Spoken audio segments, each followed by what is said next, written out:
আসসালামু আলাইকুম। খেলা জগতের সব ইম্পর্টেন্ট খবরগুলো নিয়ে আমি সোহেল আছি আপনাদের সাথে। আশা করি পুরো ভিডিও জুড়ে আপনারাও থাকবেন আমার সাথে। চলুন চলে যাই মূল খবরে।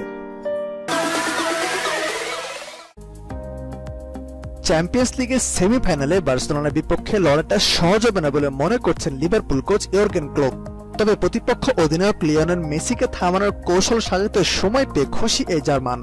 পোর্তোর মাঠে 4-1 গোলে জিতে 2 লেগ মিলিয়ে 6-1 অগ্রগামিতায় সেরা 4-এ ওঠে লিভারপুল। অনফিল্ডে প্রথম লিগে 2-0 গোলে জিতেছিল ক্লোপের দল। 2006-2007 থেকে 2008-2009 সাল মৌসুম পর্যন্ত টানা 3টি চ্যাম্পিয়ন্স লিগের শেষ 4-এ খেলেছিল চেলসি ও ম্যানচেস্টার ইউনাইটেড। এরপর প্রথম ইংলিশ দল হিসেবে টানা 2বার চ্যাম্পিয়ন্স লিগের সেমিফাইনালে উঠল লিভারপুল। আগামী 1 মে বাংলাদেশ সময় রাত 1টায় সেমিফাইনালের প্রথম লেগে ক্যাম্প নুয়ে মুখোমুখি হবে এই দুই দল। ফিরতি পর্ব হবে 7 মে। কোয়ার্টার ফাইনালে ম্যানচেস্টার ইউনাইটেডের বিপক্ষে জোড়া গোল করে মেসি আছেন দারুণ ছন্দে।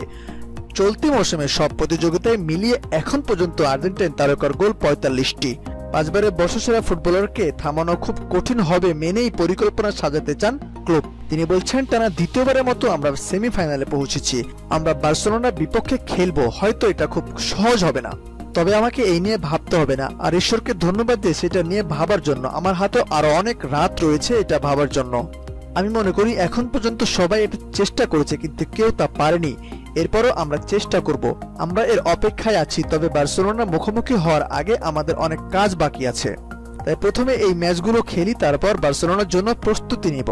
এরপর আমরা দেখব কি ঘটে। প্রীতি ম্যাচ বাদ দিলে বার্সেলোনার বিপক্ষে এটা আমার প্রথম ম্যাচ। ম্যাচটির জন্য আমি মুখিয়ে আছি।